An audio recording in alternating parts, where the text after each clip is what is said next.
Hello दोस्तों, आप लोगों का स्वागत। तो आज हम लोग यहाँ पे दोबारा एक नई मानवा को एक्सप्लेन करने वाले हैं और मुझे कोई आइडिया नहीं कि किसी ने इसको पहले एक्सप्लेन किया है या फिर नहीं किया है। और बिना किसी देरी के वीडियो को शुरू करते हैं। इसका नाम हम तुम्हें नीचे कमेंट सेक्शन में मिल जाएगा अगर मुझे याद रहा तो।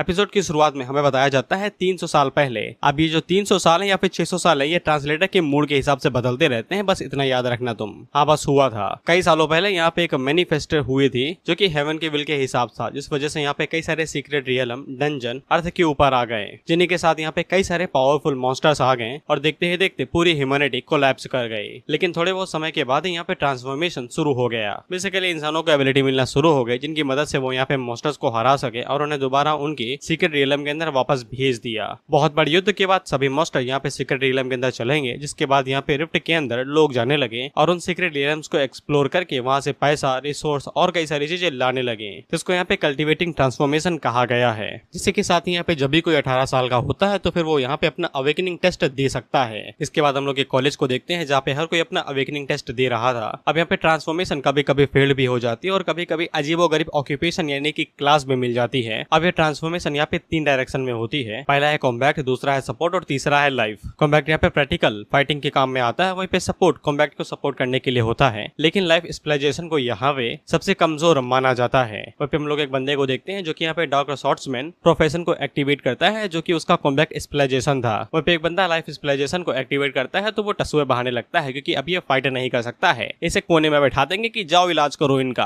और ऊपर से यहाँ पे जो ट्रांसफॉर्मेशन होता है वो भी एक कैटेगरी में होता है, जैसे कि कॉमन, रेयर, हिडन, डिवाइन, इस तरीके के ग्रेड्स। इसके बाद मेन कैरेक्टर की बारी आती है जिसका नाम जियांग चन का। और जियांग चन हम लोगों को बताता है कि डिवाइन टैलेंट सबसे ज्यादा रेयर और 100 साल में एक ही बार देखा जाता है, ये इतना ज्यादा रेयर होता है। और ऑफ कोर्स हमारा मेन कैरेक्टर था तो फिर उसे यहाँ पे डिवाइन ग्रेड का ही ऑक्यूपेशन मिलना था। लेकिन जब वो डिवाइन ग्रेड का ट्रांसफॉर्मेशन यहाँ पे एक्टिवेट करता है तो फिर एक सुपरनैचुरल फिनोमिनन एक्टिवेट होता है, दी अर्थ एंड हेवन का। हालांकि जियांग चन को कोई भी हैरानी नहीं होती, क्योंकि उसे पहले से ही पता था कि वो डिवाइन ग्रेड का ही ट्रांसफॉर्मेशन एक्टिवेट करेगा यहाँ पे। अब इसके बाद यहाँ पे शायद से स्कूल के प्रिंसिपल आते हैं, जो कि उसे कहते हैं हमें पता था कि तू साले हमारा ही पाला हुआ लौंडा है, चल बता दे कौन सा डिवाइन ग्रेड का ऑक्यूपेशन अवेकन किया है, कॉम्बैक्ट या फिर सपोर्ट। जियांग चन आगे से कहता है कि आप रो दोगे, मैंने यहाँ पे लाइफ स्पेशलाइजेशन ट्रांसफॉर्मेशन को एक्टिवेट किया है, जिससे वो यहाँ पे छोटे छोटे पौधों, पेड़ पौधों और छोटे छोटे एनिमल्स की ग्रोथ को एक्सीलरेट कर सकता है, यानी कि उनकी स्पीड बढ़ा सकता है। इस पे प्रिंसिपल आगे से कहते हैं कि छी थू साला, मुझे लगा कि तो कोई कॉम्बैक्ट स्पेशलाइजेशन एक्टिवेट करेगा, ये तो एकदम यूजलेस टैलेंट है। इस पे वाइस प्रिंसिपल आगे से कहता है नाराज ना होइए, इसको कोने में बैठा देंगे, नहीं तो खेत में डाल देंगे, ये वहाँ पे खेत जोतेगा।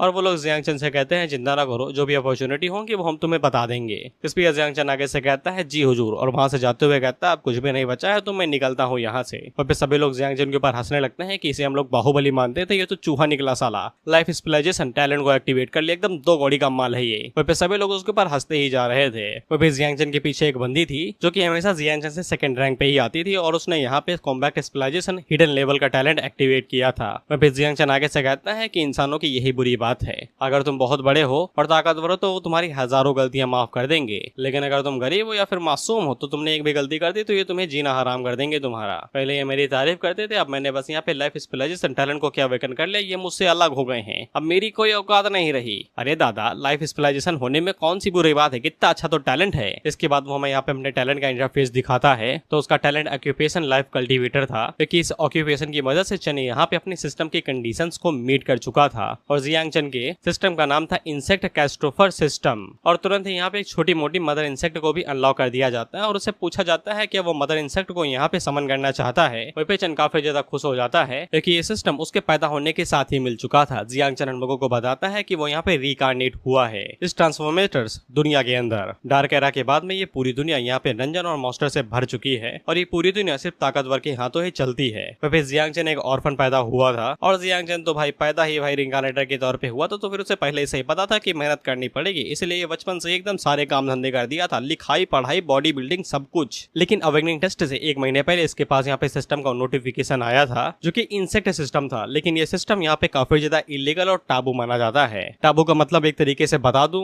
तो एक ऐसी चीज से पूरी दुनिया नफरत करता है और हर कोई मानता है कि ये बात गलत है। आसान शब्दों में भाई बहन के बीच में प्यार, एग्जाम्पल के लिए बस। इसलिए ह्यूमैनिटी के अंदर ये जो इंसेक्ट रेस या फिर इंसेक्ट होते हैं इन्हें टाबू माना जाता है, क्योंकि इंसानों की दुनिया में जो आखिरी बार लड़ाई हुई थी वो एक बहुत बड़े इंसेक्ट के बीच में ही हुई थी और उस इंसेक्ट मॉन्स्टर को हराने के लिए कम से कम 9 से 12 ह्यूमन किंग्स ने खुद को सेक्रीफाइस कर दिया था बस इंसानों को जीत दिलाने के लिए। और तब तब से ही इंसेक्ट या फिर मॉन्स्टर्स को यहाँ पे टाबू माना जाता है, बहुत ही ज्यादा नफरत की जाती है उनसे। लेकिन जियांग चेन को कोई फर्क नहीं पड़ता था, जब तक वो इसका इस्तेमाल अपने फायदे के लिए कर सकता है तब तक वो यहाँ पे इंसेक्ट की पावर को यूज करेगा, चाहे दुनिया उसके साथ दे या फिर ना दे। इसलिए जियांग चेन यहाँ पे अपने सिस्टम को एक्टिवेट करता है तो वो अपनी स्पिरिचुअल सी के अंदर आ जाता है, जहाँ पे उसे उसका डिवाइन ट्री दिखाया जाता है जो उसका टैलेंट है। इसके बाद यहाँ पे सिस्टम के नोटिफिकेशन आते हैं और जियांग चेन हम लोगों को बताता है कि उसका लाइफ ऑक्यूपेशन टैलेंट भले यहाँ पे कॉम्बैट के अंदर वीक हो, लेकिन इंसेक्ट और किसी का पालन पोषण करने के लिए सबसे बेस्ट टैलेंट है। अभी उसने बताया ना कि छोटे मोटे कीड़ों और पेड़ पौधों को वो यहाँ पे अपनी एबिलिटी की मदद से उनकी ग्रोथ को एक्सीलरेट कर सकता है। जिसके बाद चन यहाँ पे मदर इंसेक्ट को समन करता है। इसके बाद जब मदर इंसेक्ट यहाँ पे समन होती है तो उसका ऑरा कुछ ज्यादा ही पावरफुल था। जियांग चेन ने यहाँ पे जो मदर इंसेक्ट समन की थी उसका लेवल यहाँ पे कैस्ट्रोफिक लेवल था, यानी कि बहुत ही ज्यादा पावरफुल। वहीं पे मदर इंसेक्ट की स्पीसीज यहाँ पे 9 मियास्मा विंग है, नाम याद रख लो, काफी ज्यादा काम आएगा आगे। वहीं पे इसका जो स्ट्रक्चर और जो डिजाइन है वो तो कमाल का है, लेकिन ये दिखने में बिल्कुल भी मदर इंसेक्ट नहीं लगती, ये बाप इंसेक्ट है भाई। साइज देखो तुम कितना बड़ा है इसका।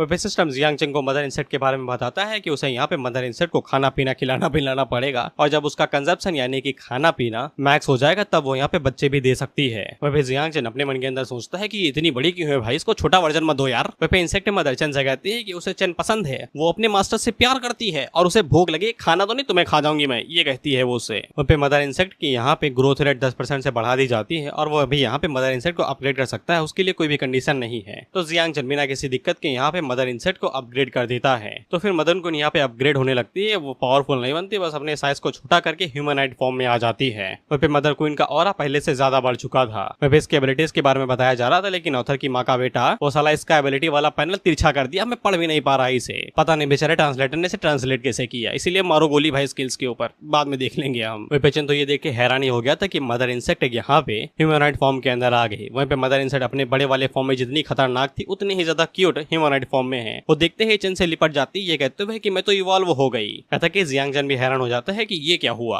वहीं पे इसका नाम 9 मियास्मा विंग है, तो फिर इसे हम 9 ही बुलाते हैं। 9 यहाँ पे जियांग चेन से कहती है उसे भूख लगी है बहुत जोरों की, उसे खाना चाहिए इससे पहले कि वो जियांग चेन को ही खा जाए। वहीं पे जियांग चेन के लाइफ कल्टीवेटेड टैलेंट की वजह से वो यहाँ पे मदर इंसेक्ट के कंजप्शन और ग्रोथ को 20% से बढ़ा देगा, और बाकी जो इंसेक्ट रहेंगे उनकी भी ग्रोथ 20% से बढ़ जाएगी। वहीं पे ये सब कुछ की वजह से चेन की भी ग्रोथ और उसके एट्रीब्यूट्स यहाँ पे 20% से बढ़ जाएंगे। इसलिए जियांग चेन का सिस्टम और उसका ऑक्यूपेशन यानी कि लाइफ कल्टीवेटर और टेंट दोनों एक दूसरे के लिए परफेक्ट मैच हैं। वहीं पे जियांग चेन अगर यहाँ पे मॉन्स्टर्स को मार के 9 को खिला दे तो फिर उसके पास काफी जल्दी यहाँ पे इंसेक्ट की पूरी आर्मी हो सकती है, क्योंकि 9 यहाँ पे रिप्रोड्यूस यानी कि बच्चे भी कर सकती है। लेकिन जियांग चेन यहाँ पे इंसेक्ट सिस्टम की एबिलिटीज को खुलेआम इस्तेमाल नहीं कर सकता है। अगर किसी को इस बारे में पता चल गया तो वो पूरे मॉडल के लिए यानी कि इंसानियत के लिए बहुत बड़ा खतरा बन सकती है, क्योंकि ये चीज बहुत ही ज्यादा टैबू है और हर कोई इंसेक्ट से नफरत ही करता है, खासकर 9 विंग्ड मियास्मा से। इसीलिए चेन यहाँ पे अपने लाइफ कल्टीवेटिंग ऑक्यूपेशन का इस्तेमाल करेगा यहाँ पे इंसेक्ट की टॉक्सिक मिस्ट एबिलिटी को कवर करने के लिए, जिसके बाद वो मॉन्स्टर को कंज्यूम कर लेगा। इससे उसकी भी स्ट्रेंथ बढ़ेगी और यहाँ पे इंसेक्ट की भी स्ट्रेंथ बढ़ेगी, और इसी तरीके से वो यहाँ पे इंसेक्ट सिस्टम की एबिलिटीज को किसी को भी दिखाने से बच जाएगा। उसी टाइम पे इन लोगों को जो कॉन्शियसनेस था वो हिलने लगता है और 9 को पता चल जाता है कि खतरा उनकी तरफ आगे बढ़ रहा है, और वो चेन को बताती है कि कोई उनकी तरफ आगे बढ़ रहा है। इसके बाद चेन यहाँ पे अपने कॉन्शियसनेस से बाहर निकलता है तो उसके सामने एक बंदा खड़ा था,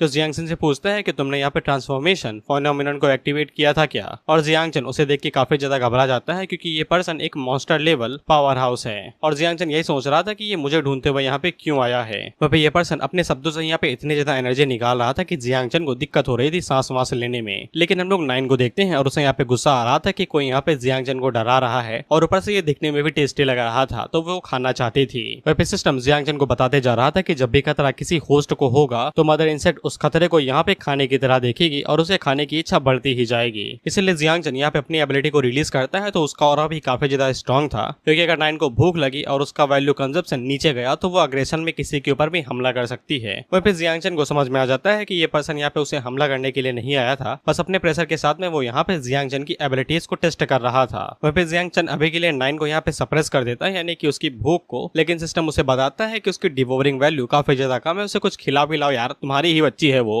वहीं पे वो पर्सन जियांग से कहता है कि तुम काफी ज्यादा अच्छे हो, तुमने मेरे काउंटर अटैक को रोक लिया और सक्सेसफुली यहाँ पे डिवाइन 11 का टैलेंट भी अवेकन कर लिया, तुम्हारा फ्यूचर लिमिटलेस है। चेन उसे पूछता है आपकी तारीफ, जिसपे वो पर्सन यहाँ पे अपना नाम बताता है जो कि जी गैंग था और वो नाइट वॉचर्स का लीडर है, और जी गैंग यहाँ पे जियांग को नाइट वॉचर्स के अंदर इन्वाइट करना चाहता है। जियांग हम लोगों को नाइट वॉचर्स के बारे में बताता है कि ये ऑर्गेनाइजेशन यहाँ पे खास तौर पे बीस्ट टाइड को रोकने के लिए ही बनाई गई है। जब भी कोई नई डेंजन या फिर कोई सीक्रेट एलम बाहर आती है तो यही लोग सबसे पहले जाते हैं इन्हें इन्वेस्टिगेट करने के लिए, और इनका डेथ रेट एकदम हाई ही होता है, यानी कि 9 में से 10 तो मरेंगे ही। इसीलिए ज्यादातर बच्चे जो ग्रेजुएट होते हैं वो इन्हें अवॉइड ही करते हैं, क्योंकि मरना कौन ही चाहता है। लेकिन जियांग के लिए ये थोड़ा सा अलग केस है, क्योंकि अगर वो यहाँ पे नाइट वॉचर्स को ज्वाइन कर लेगा तो फिर उसके पास कई सारे अपॉर्चुनिटी रहेंगे कि वो सीक्रेट रियलम के अंदर भी जा सकता है और बिना किसी दिक्कत के मदर इंसेक्ट को वहाँ पे खाना पीना खिला सकता है, बेसिकली दूसरे मॉन्स्टर्स को। और जब मदर इंसेक्ट की यहाँ पे डिवोरिंग वैल्यू यानी कि पूरी कंजप्शन फुल हो जाएगा, तब वो यहाँ पे रिप्रोड्यूस यानी कि बच्चे भी शुरू कर सकती है देना। इससे जियांग के पास यहाँ पे इंसेक्ट आर्मी भी आ जाएगी, और अगर वो यहाँ पे नाइट वॉचर्स को ज्वाइन कर लेता है तो फिर उसे ज्यादा मेहनत भी नहीं करनी पड़ेगी अपने इंसेक्ट सिस्टम को छुपाने के लिए। इसलिए नाइट वॉचर्स ऑर्गेनाइजेशन जियांग के लिए बढ़िया है। जियांग भी यहाँ पे जियांग से यही कहता है कि उनकी रेपुटेशन इतनी अच्छी नहीं है और वो लोग आउटडेटेड हो चुके हैं, लेकिन वो अपनी पूरी कोशिश करेगा कि वो जियांगचन को यहाँ पे ज्यादा से ज्यादा रिसोर्स दे सके। लेकिन जियांगचन के हाथों में तो दोनों हाथों में ही लड्डू था, इसलिए वो डील को एक्सेप्ट कर लेता है बिना किसी दिक्कत के। इसे तो जी गैंग भी हैरान हो जाता है कि इतनी जल्दी कैसे मान लिया, बच्चे तो भागते हैं साला मुझे देख के, जैसे कि मैं साला उन्हें किडनैप ही कर लूंगा। इसलिए वो काफी ज्यादा हैरान होता है, लेकिन जियांगचन ज्यादा जवाब नहीं देता, ये कहते हुए कि उसे कुछ काम है, क्योंकि नाइन को गुस्सा आ रहा था, उसे भूख लग रही थी और वो जियांगचन से कहती है कि खाना खिला दो नहीं मैं तुम्हारा पिछवाड़ा नोच लूंगी। इसलिए जियांग वहां से कट लेता है, ये कहते हुए कि मैं सीधा आपसे नाइट वॉचर्स हेडक्वार्टर्स में ही मिलूंगा 3 दिन के बाद में। जियांग से ये पूछना भूल गया था कि साले के पास प्रोफेशन कौन सा है, यानी कि ये मेन चीज ही भूल गया। इसके बाद यहाँ पे प्रिंसिपल आते हैं जो कि जियांग को बताते हैं अगर तुम यहाँ पे किसी को रिक्रूट करने के लिए आए हो तो फिर लेट हो, सब बच्चे यहाँ से जा चुके हैं और जिस बच्चे से तुम बात कर रहे थे उसके पास लाइफ कल्टिवेटिंग टैलेंट है। इस पे जियांग हैरान होकर कहता है लाइफ कल्टिवेटिंग, झूठ ना बोला यार, उसने और इतना रिलीज किया, मैं डर गया था 1 सेकंड के लिए। इसके बाद हम लोग सिटी के बीच में एक डंजन को देखते हैं जहाँ पे हम लोग कुछ लोगों को देखते हैं और ये लोग उस डंजन के अंदर जाने के बारे में प्लान बना रहे थे। तो फिर जियांग इनमें से 2 लोगों को जानता था जो कि एक अंकल वोंग थे। वो उनसे कहता है कि मैं आपकी टीम को ज्वाइन कर सकता हूँ, जिसके लिए अंकल को कोई भी दिक्कत नहीं थी और वो उसे बधाई भी देते हैं कि उसने यहाँ पे लाइव क्लास को एक्टिवेट किया है। मतलब ये लोग फाइटिंग में काम नहीं आते हैं, लेकिन यहाँ पे कई सारे लोग इन्हें ज्वाइन करते हैं प्लांट व्लांट के मामले में, मेडिसिन के मामले में। इसीलिए अंकल जियांग से कहते हैं अगर उसके पेरेंट्स जिंदा होते तो फिर उन्हें जियांग के ऊपर गर्व होता। वही अंकल जियांग से कहते हैं कि हम लोग बिगिनर लेवल मिस्ट्री रियलम के अंदर जाने वाले हैं, तुम हमारे साथ आके लेवल अप क्यों नहीं कर लेते। जिस पे जियांग आगे से कहता है नेकी और पोच, जिसके बाद वो डायरेक्ट मिस्ट्री रियलम के अंदर घुस जाता है। लेकिन यहाँ पे ये बिगिनर लेवल से सी रैंक पे सेट हो जाती है जियांगचन की वजह से, क्योंकि उसके पास डिवाइन लेवल का टैलेंट है। हालांकि डिफिकल्टी बढ़ने की वजह से यहाँ पे इक्विपमेंट रेट काफी ज्यादा बढ़ चुका था, यानी कि हर एक मास्टर एक नया इक्विपमेंट देगा ही देगा। लेकिन अंकल काफी ज्यादा घबरा जाते हैं क्योंकि यहाँ पे अनडेड सोल्जर्स थे और इन्हें मारना काफी ज्यादा टफ होता है और डिफिकल्टी की वजह से तो जानते ही हो। जियांगचन को समझ में आ जाता है कि ये उसी की वजह से हुआ था और बाद में अंकल के पीछे खड़ी हुई लड़की को भी समझ में आ जाता है कि जियांगचन के हायर लेवल की वजह से यहाँ पे ये डंजन डिफिकल्टी को बढ़ा दी है। लेकिन अंकल को यकीन नहीं हो रहा था क्योंकि उसका टैलेंट लाइव क्लास की तरह है। वह लोग कुछ लोग कह रहे थे कि हमें वापस निकल लेना चाहिए, लेकिन अंकल लोग के यहाँ पे फाइट करना चाहते थे। ये कहते हुए अगर डिफिकल्टी बढ़ी है तो फिर इक्विपमेंट रेट भी बढ़ेगा और शायद से चन की लक की वजह से ये लोग और ज्यादा फायदा कमा पाए। इसके बाद वो अपनी शॉट को बाहर निकालते हैं और अनडेड सोल्जर के ऊपर हमला कर देते हैं और वो चन से कहते हैं कि तुम पीछे ही रहो नहीं तो तुम घायल हो सकते हो। इसके बाद वो एक डंडन के ऊपर अटैक करते हैं और उसके 2 टुकड़े कर देते हैं और वो पीछे मुड़ के साओई उसे कहते हैं कि मेरे टैलेंट को इनहेंस कर दो। तो फिर साओई जल्दी से यही करती है और वो अंकल के टैलेंट को इनहेंस कर देती है, जिससे अंकल की एबिलिटीज यहाँ पे इनहेंस हो जाती हैं और वो एक बार में ही कई सारे अनडेड सोल्जर्स को मार गिराते हैं। वह चन ने पहली बार इन्हें ऐसे लड़ते हुए देखा था क्योंकि ये हमेशा चोटों से घिरे ही रहते थे। इसके लिए जिंदगी गुजारने के लिए इन्हें यहाँ पे इस तरीके से फाइट करना ही पड़ता था। वह साओई को फोर्स किया गया था कॉन्करर एक तरीके से हीलिंग टाइप टैलेंट के अंदर बदलने के लिए, ताकि वो अपने भाई की आंखों को ठीक कर सके। लेकिन इसके बावजूद ये लोग यहाँ पे हमेशा चन की मदद ही किया करते थे बिना किसी दिक्कत के। इसलिए चन भी यह फैसला लगाता है कि जब वो ज्यादा माल कमाने लगेगा तो वो उन्हें यहाँ पे पूरी तरीके से रीपे करेगा। वह पे नाइन बाहर निकलती है और वो चन को बताती है कि यहाँ पे खून हर तरफ फैला पड़ा है और उसे भूख लगी है। वह पे चन पहली बार यहाँ पे नाइन की एबिलिटीज का इस्तेमाल करता है जो कि टॉक्सिक बैरियर था और एबिलिटी का नाम था क्रोसिजन, एक तरीके से मूर्छा लगना या फिर जंग लगना जो लोहे के ऊपर लग जाती है। लेकिन ये हमारे लिए एक तरीके से धुएं की या फिर पॉइजन के धुएं की तरह थी, जो कि क्रॉप्स के ऊपर जैसे ही लगती है तो वो क्रॉप्स एक झटके के अंदर डिवोवर हो जाते हैं। हड्डी लोहा छोड़ो कुछ नहीं बचता भाई, वहाँ पे सब गया। हालांकि अनडेड सोल्जर्स की डिवोरिंग वैल्यू काफी ज्यादा कम थी, यानी कि कई सारे सोल्जर्स को खाना पड़ेगा वैल्यू को मैक्सिमाइज करने के लिए। जियांग इसी बारे में सोच ही रहा था कि उसे पीछे रुकना चाहिए क्योंकि वो भी सही से एबिलिटी को कंट्रोल नहीं कर पाता। लेकिन उसे टाइम पे नाइन दोबारा बाहर निकलती है और वो जियांग को बताती है कि उसे कुछ महसूस हुआ है। तो जियांग जब उस तरफ मुड़ के देखता है तो फिर उसे पता चलता है कि साइड से और भी मॉन्स्टर बाहर निकल रहे हैं। हमें इस मॉन्स्टर के बारे में बताया जाता है तो फिर इसका नाम शैडो वैकर था और इसकी सारी स्ट्रेंथ और एट्रीब्यूट्स यहाँ पे पिछले वाले से ज्यादा थे, यहाँ तक कि जियांग के एट्रीब्यूट से भी दुगने थे। लेकिन जियांग को यहाँ पे डरने की बिल्कुल भी जरूरत नहीं थी, लेकिन अगर वो यहाँ पे सिम्बोसिस का इस्तेमाल करे तो फिर उसके एट्रीब्यूट्स यहाँ पे बढ़ जाएंगे। बेसिकली इंसेक्ट एबिलिटीज और उसकी डिवाइन एबिलिटीज आपस में मिल जाएंगी। तो फिर जियांग यहाँ पे सिम्बोसिस का इस्तेमाल करता है और वो नाइन को यहाँ पे प्लेग के अंदर बदल देता है, बेसिकली वायरस या फिर धुएं के तरीके। इसकी मदद से जियांग की स्ट्रेंथ और एट्रीब्यूट्स यहाँ पे बढ़ जाती हैं, जिसके बाद वो तेजी के साथ आगे बढ़ता है और शैडो वॉकर को पकड़ के उसे नीचे ही पटक देता है और एक झटके के अंदर कई सारे शैडो वॉकर्स को यहाँ पे मार गिराता है। वहीं पे वो जिनके ऊपर अटैक नहीं कर पाता वो उन्हें छूते हुए आगे बढ़ता है और उनकी बॉडी के ऊपर यहाँ पे एक तरीके से प्लेग कवर कर लेता है, जिसके बाद वो यहाँ पे डिवोवर एबिलिटी का इस्तेमाल करता है और उन सभी को यहाँ पे कोर्सिजन की मदद से उन्हें डिवोवर करने लगता है और इनकी वैल्यू अनडेड सोल्जर से ज्यादा थी। उसी टाइम पे 9 दोबारा बाहर निकलती है और वो जियांग को बताती है कि और भी खाना आ रहा है। तो फिर जब जियांग पीछे मुड़ के देखता है तो फिर वहाँ पे और भी ज्यादा शैडो वॉकर्स अवेकन हो जाते हैं। दरअसल डिफिकल्टी लेवल बढ़ जाने की वजह से मॉन्स्टर्स की तादाद भी यहाँ पे बढ़ गई थी और उनका लेवल भी, यानी कि हर एक जगह पे मॉन्स्टर छुपे हुए ही हैं। इसीलिए जियांग को यहाँ पे अंकल और सावी की चिंता हो रही थी। इसलिए जियांग 9 से कहता है कि क्या तुम इन्हें संभाल सकती हो, जिसमें 9 आगे से कहती है खाना ही तो है, क्या फर्क पड़ता है, अभी खा लो या बाद में। तो जियांग उसे कहता है देख क्या रही हो, हमला करो यार, खाना है तुम्हारे। जिसके बाद हम लोग अंकल वाली साइड को देखते हैं तो अंकल को यहाँ पे कई सारे अंडर सोल्जर्स ने चारों तरफ से घेर लिया था। वे ये आते ही जा रहे थे, भले ही तुम जाए कितनों को भी मार लो। इसलिए अंकल यहाँ पे सावी से कहते हैं कि तुम चैन को लो और यहाँ से बाहर निकल जाओ। उसी टाइम पे एक सोल्जर यहाँ पे अंकल के ऊपर हमला करने की कोशिश करता है और अंकल के पास समय नहीं था ब्लॉक करने के लिए, लेकिन तभी चैन वहाँ पे डिवोवर एबिलिटी का यूज करता है और उस मॉन्स्टर को डिवोवर कर जाता है। वहीं पे अंकल ये देख के हैरान हो जाते हैं कि चैन लाइव क्लास टैलेंट होने के बावजूद यहाँ पे अनडेड सोल्जर्स को इजिली मारे दे रहा है, जिसपे चैन लोगों को बताता है कि उसके पास यहाँ पे हिडन पॉइजन बैरियर स्किल है। और हैरान होना, हिडन एबिलिटीज यहाँ पे हर एक प्लेयर के पास होती हैं जो हाई लेवल के होते हैं ज्यादा। इसीलिए अंकल को यहाँ पे जियांग के ऊपर शक नहीं होता है और वो कहते हैं डिवाइन लेवल की एबिलिटीज काफी ज्यादा डेंजरस होती हैं। चैन लोगों से कहता है कि अब मैं यहाँ पे संभालता हूँ, तुम लोग यहाँ से बाहर जा सकते हो। लेकिन अंकल को अभी भी चिंता हो रही थी क्योंकि बॉस आने ही वाला था यहाँ पे। लेकिन सावी अंकल से कहती है कि हम लोगों को चैन के ऊपर यकीन रखना चाहिए। तो फिर अंकल इस बात को मान जाते हैं और चैन को अपनी शॉट देके कहते हैं कि इसका इस्तेमाल करो, लेकिन बाद में लौटा देना भाई, रोजी रोटी है मेरी ये। जिस पे चैन आगे से कहता है लौटा दूंगा भाई, लौटा दूंगा। वहीं पे इक्विपमेंट की वजह से एट्रीब्यूट बढ़ जाते हैं और वहीं पे चैन आगे से पॉइजन स्किल का इस्तेमाल यहाँ पे शॉट के ऊपर भी करता है, जिससे यहाँ पे रेंज बढ़ जाती है। बेसिकली अब छुई छुअल्ला खेलने की जरूरत नहीं है, वो डायरेक्ट शॉट मार के ही वहाँ पे वायरस फैला सकता है। और वायरस का भूत उतर नहीं रहा है, समझ जाना तुम। अब ऊपर से रंग भी तो सेम है यार, देखो तुम पर्पल है। वहीं पे जियांग को पहले से ही यहाँ पे शॉट मास्टरशिप आती थी क्योंकि कॉलेज में सबको सिखाया जाता है इनके। वहीं पे जियांग ने शॉट मास्टरशिप में हाईएस्ट स्कोर हासिल किए थे, तो उसके लिए शॉट यूज करना कोई बड़ी बात नहीं थी। लेकिन उस टाइम पे जियांग के ऊपर एक तगड़ा सोल्जर हमला करता है तो जियांग उसकी तरफ देख के उसे डॉज करता है, तो वो पलक झपकते ही हवा में ही जियांग के ऊपर स्लैश मारता है। तो जियांग शॉट की मदद से उसे ब्लॉक करता है, लेकिन सोल्जर का स्लैश इतना ज्यादा शक्तिशाली था कि जियांग के शॉट के 2 टुकड़े हो जाते हैं और वो मन के अंदर सोचता है गई भैंस पाने में रोजी रोटी चली गई अंकल की, अब वो कमाएंगे कैसे। खैर हमें सोल्जर के बारे में बताया जाता है जो कि अनडेड किंग था और इसका लेवल 15 था और हमारा बच्चा कहीं लेवल 2 पे होगा। नाइंसाफी देख रहे हो तुम। खैर अनडेड किंग यहाँ पे पलक झपकते ही वहां से गायब होता है और जियांग के पीछे जाके उसके ऊपर एक जोरदार स्लैश मारता है। तो जियांग आगे से ट्रम्प कार्ड इस्तेमाल करता है और वो 9 से कहता है बाहर आओ यार, मॉन्स्टर को मरने दोगी क्या तुम। इस पे 9 बाहर निकलती है और वो बड़े आराम से ही यहाँ पे अनडेड किंग की स्वॉर्ड को पकड़ लेती है और वो जियांग से पूछती है अटैक कर सकते हो या फिर अभी भी इंतजार करूं। जियांग कहता है मारो यार। तो 9 जब अपने हाथ को दबाती है तो वो अनडेड किंग की स्वॉर्ड के 2 टुकड़े कर देती है और अपने ऑरा को रिलीज करते हुए अनडेड किंग को पीछे ढकेलने लगती है। बट किंग वॉज किंग, वो आगे से अपने हाथों का इस्तेमाल करते हुए पंच मारने की कोशिश करता है, लेकिन 9 आगे से बस 1-2 हाथ ही मारती है, जिसके बाद वो किंग को पीछे ही धकेल देती है। जिसके बाद वो देखते ही देखते यहाँ पे किंग की बॉडी के टुकड़े करने लगती है। पहले हाथ पैर निचोड़ देती है, इसके बाद मुंडी ही उखाड़ लेती है, ये कहते हुए उड़ो नहीं। इसे तो जियांग भी हैरान हो जाता है, मुझे लगा टाइम लगेगा लेकिन ये तो झटके में जीत गई। और जियांग को लगे रहा था कि डंजन खत्म हो जाएगी, लेकिन तभी अनडेड किंग की बॉडी से एक क्रिस्टल बाहर निकलता है और वो क्रिस्टल यहाँ पे मरे हुए सोल्जर्स की एनर्जी को इकट्ठा करने लगता है और उनकी एनर्जी को इकट्ठा करके वो यहाँ पे अनडेड टायरेंट के अंदर बदल जाता है, यानी कि लंबा चौड़ा बॉस,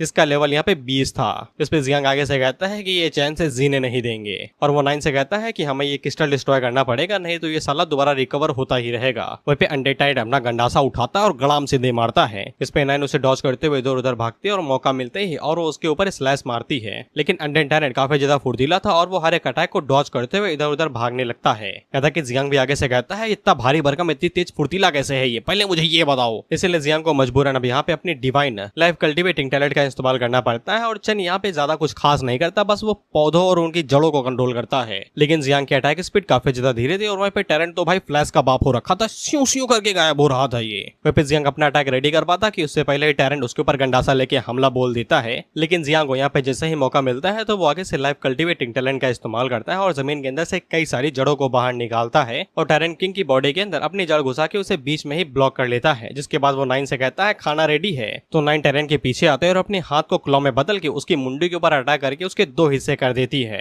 इसे जियांग को समझ में आ जाता है अगर वो अपनी बुद्धि और स्किल का इस्तेमाल सही से करे तो वो बैटल्स के अंदर एक अच्छा रोल प्ले कर सकता है। जिसके बाद जियांग रूट्स का इस्तेमाल करता है और क्रिस्टल को बाहर निकाल लेता है और उसे पकड़ के उसके टुकड़े टुकड़े कर देता है, जिससे डंजन यहाँ पे क्लोज हो जाती है। इंजन कंप्लीट होने के बाद एक्सपीरियंस पॉइंट जो मिलने थे वो मिल गए और साथ ही मैंने यहाँ पे इक्विपमेंट दिए जाते हैं, जो कि ये लिस्ट थी। तलवार थी, भाला था, पता नहीं क्या था। फिर जियांग उनमें से एक डैगर को निकाल लेता है। डी रैंक का डैगर है भाई, जो वो अंकल को देने के बारे में सोच रहा था, यही सोचते हुए कि ये शॉट को कंपनसेट कर देगी। इसके बाद जियांग की नजर एक हथौड़े के ऊपर पड़ती है तो वो उसको बाहर निकालता है, तो उसके एट्रीब्यूट सब एकदम 100 थे। अरे भाई, टैरेंट किंग का गंडासा जो था पावरफुल तो होना ही थे। वहीं पे जियांग को इस इक्विपमेंट से कुछ खास फीलिंग आ रही थी, तो फिर उसे पता चलता है कि ये यहाँ पे एक्सपीरियंस पॉइंट भी देता है समय के साथ साथ। वहीं पे इस हथौड़े की ये भी एबिलिटी थी कि यहाँ पे सभी एट्रीब्यूट्स को 20% से और ज्यादा बढ़ा देता है। वहीं मदर इंसेट के पैसिव स्किल की वजह से उसका लेवल 6 हो चुका है और वहीं पे इस हथौड़े की वजह से उसके एट्रीब्यूट्स भी यहाँ पे बढ़ चुके हैं और साथ ही में उसकी फिजिकल कॉम्बैट एबिलिटी भी। अब उसी टाइम पे 9 आते हैं, जो कि चेन का कंधा नोचते हुए कहते हैं कि मुझे कुछ चाहिए। चेन उससे पूछता है क्या चाहिए भाई। इस पे 9 यहाँ पे सभी इक्विपमेंट की तरफ इशारा करते हुए कहती है मुझे ये खाने हैं, जिस पे चेन उसे मना करता है, ये कहते हुए कि इनमें से 2 इक्विपमेंट तो पहले चेन और वैंग के पास जाएंगे, इसके बाद जो बचेगा उसे पैसे में बदल दिया जाएगा। और लोहा खाओगी तो हगोगी क्या, ये बताओ। खन्ना खन्ना आवाज आएगी, नहीं खाना है, पेट खराब हो जाएगा तुम्हारा, जाओ। इस पे नैन आगे से कहती है अच्छा ऐसी बात है क्या, जिसके बाद वो टैरेंट किंग की तरफ इशारा करते हुए कहती है इसके बारे में क्या। इस पे चेन आगे से कहता है कि ये तो तुम्हारी ही जाति का है, जाओ नोच लो, मेरा क्या जाता है। वहीं पे जियांग को ऐसा लग रहा था कि यहाँ पे थोड़ा सा 9 को टाइम लगेगा, क्योंकि वो अपने पॉइजन का इस्तेमाल करेगी इसे डिवोवर करने के लिए। लेकिन हम लोग 9 को देखते हैं, जो कि सीधा उस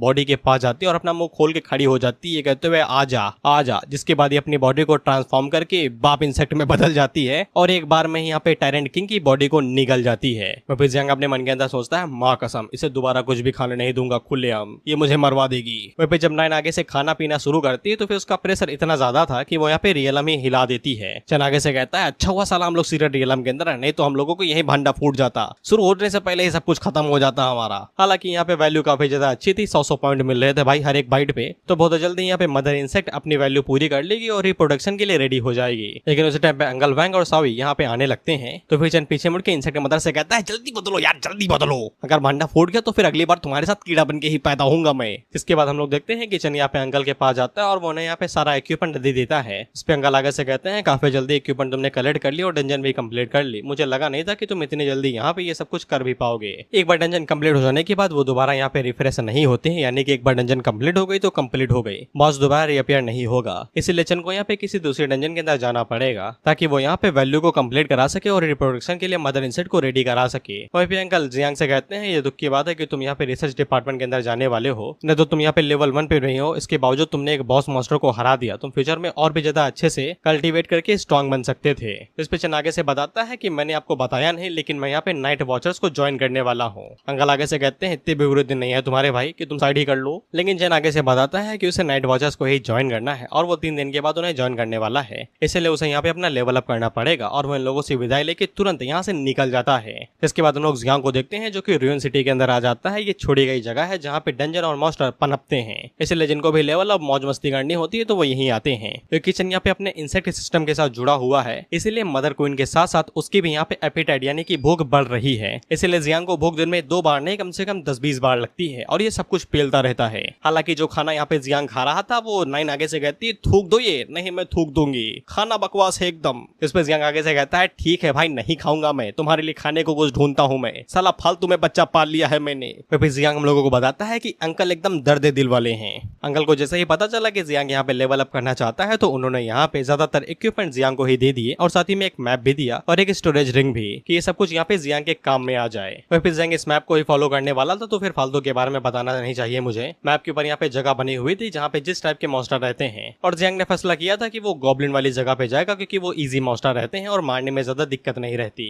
और मुझे इस आर्ट स्टाइल में बस एक ही चीज अच्छी लगी कि ये कंधे पे इसको बैठा रखे हैं एकदम, that was chubby and cute. लेकिन जब जियांग आगे बढ़ रहा था उसी टाइम पे कोई चिल्ला चिल्ला के कहता है रुक वहीं रुक रुक, ऐसे तो भाई हवलदार रोकते हैं भाई। जिस बंदे ने यहाँ पे जियांग को रोका था इसके अंदर गर्मी बहुत थी, ये चिल्लाता है कि तूने मेरी बात क्यों नहीं सुनी, तेरे बाप का लौंडा है क्या बे जो तेरी बात सुनेगा। खैर ये जियांग से पूछना चाहता था कि उसने किसी ऐसी लड़की को देखा जिसकी गोल्डन हेयर है। इस पे जियांग उसे जवाब देता है नहीं और उससे कहता है औकात में रहो, अपने मुंह पे थोड़ी लगाम दो नहीं तो मैं लगा दूंगा। इस बंदे ने जियांग के कंधे के ऊपर हाथ रखा तो फिर उसका कंधा ही जलने लगा था। इसे तो वो बंदा भी हैरान हो जाता है कि ऐसा कैसे हो गया भाई, ये पॉइजन इतना ज्यादा स्ट्रॉन्ग कैसे हो सकता है कि उसके 10 लेवल डिफेंस वॉरियर को भी यहाँ पे तोड़ के उसके हाथ को जला दिया। बाकी वो हमें पता है कि वो पॉइजन नहीं कॉर्सिजन है, एक तरीके से जंग जो एक बार लग गई तो छूटेगी नहीं। फिर इसके बाद वही गर्मी वाली बात, ये जियांग से कहता है तेरी हिम्मत कैसे है मुझे छूने की, 100 फैमिली के खिलाफ तू कैसा जा सकता है ये वो इसके बाद वो पलक झपकता है गड़ाम से यहाँ पे जियांग के ऊपर हमला बोल देता है। फिर जियांग 100 फैमिली के बारे में सोच रहा था जिसका इसने नाम लिया था कि ये कैसी फैमिली है भाई, जिसपे ये आगे से हमला करते हुए कहता है कि तू तो मरेगा, जिसपे जियांग 9 को रिलीज करते हुए कहता है इसे छोड़ना नहीं, निचोड़ लो इसे। ये आगे से चीख ही रहा था, ये ना सोचना कि तुम्हारा ब्लैक और मेरा को उखाड़ पाएगा, लेकिन उस टाइम पे पीछे से इसे कोई आवाज लगाता है तो इसकी फटके 4 हो जाती है। दरअसल ये बंदा सो फैमिली का बस एक नौकर है या फिर बॉडीगार्ड, और इसका जो मास्टर था ये उससे कहता है कि मैंने तुम्हें बोला था लो प्रोफाइल रहने के लिए, और इतना कहा था कि उस लड़की के बारे में पता लगाओ ना कि लड़ाई करो।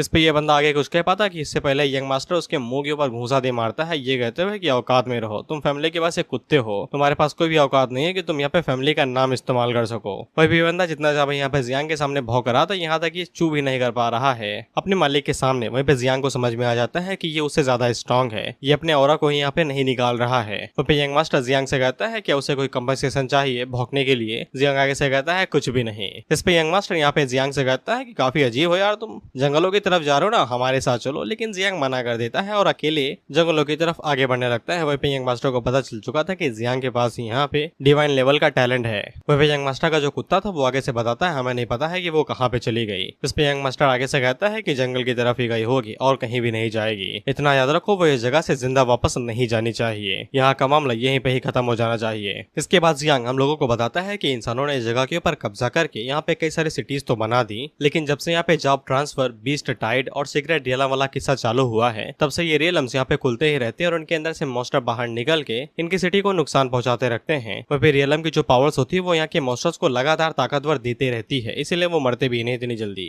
इसीलिए सिर्फ कुछ ही प्रोफेशनल्स होते हैं जिनके पास पावर होती है, वही इस जगह पे आते हैं फाइट करने के लिए मॉन्स्टर से और खुद को अपग्रेड करने के लिए, और इन जगहों को यहाँ पे विल्डरनेस यानी कि जंगल कहा जाता है। वह भी जियांग रास्ता भटक गया था, इसे गॉब्लिन केव जाना तो ये अलग ही भटक रहा था और उसे यहाँ पे कोई भी मॉन्स्टर नहीं दिखाई दे रहा था। वहीं पे हम लोग 9 को देखते हैं जो कि चूहे खा रही थी। कुछ खाने को दे दो भाई इसे, इसका मुंह बता रहा है कि ये जबरदस्ती खा रही है चूहा, कुछ दो भाई उसे खाने को। वह भी जियांग 9 की तरफ देखते हुए कहता है अगर मैंने इसे जल्दी कुछ खाने को नहीं दिया तो ये मुझे ही खा जाएगी। इसके बाद वहाँ पे बारिश शुरू हो जाती है और हम लोग उसी के पीछे एक बहुत बड़े मॉन्स्टर को देखते हैं जो उसकी तरफ आगे बढ़ रहा था स्पाइडर टाइप में। वहीं पे इसके अंदर से निकलती हुई मैजिकल वेव को यहाँ पे चंद ने भी समझ लिया था। उसे समझ में आ जाता है कि वो किसी नेस्ट या फिर झोपड़े के अंदर आ गया है जहाँ पे मॉन्स्टर का वास है। तो फिर जियांग भी पीछे मुड़ के देखता है और उसे भी यहाँ पे वो स्पाइडर मॉन्स्टर दिखाई दे जाता है और 9 चन से पूछती है क्या उसे मदद करनी चाहिए। तो इस पे जियांग मना कर देता है, ये कहते हुए कि इसका लेवल इतना हाई नहीं है, बस बॉडी ही बड़ी है, इसीलिए जरूरत नहीं है। तो फिर जियांग उड़ते हुए जाता है और मॉन्स्टर के ऊपर बस एक ही पंच मारता है और एक पंच के अंदर ही वो मॉन्स्टर मारा जाता है। लेकिन उस टाइम पे 9 चन से बताती है कि जरा पीछे देखो, और जब जियांग पीछे मुड़ के देखता है तो फिर उसे वहाँ पे और भी कई सारे छोटे छोटे स्पाइडर मॉन्स्टर दिखाई देते हैं। तो फिर जियांग 9 से कहता है कि खाना आया है, जाओ और जाके खा लो।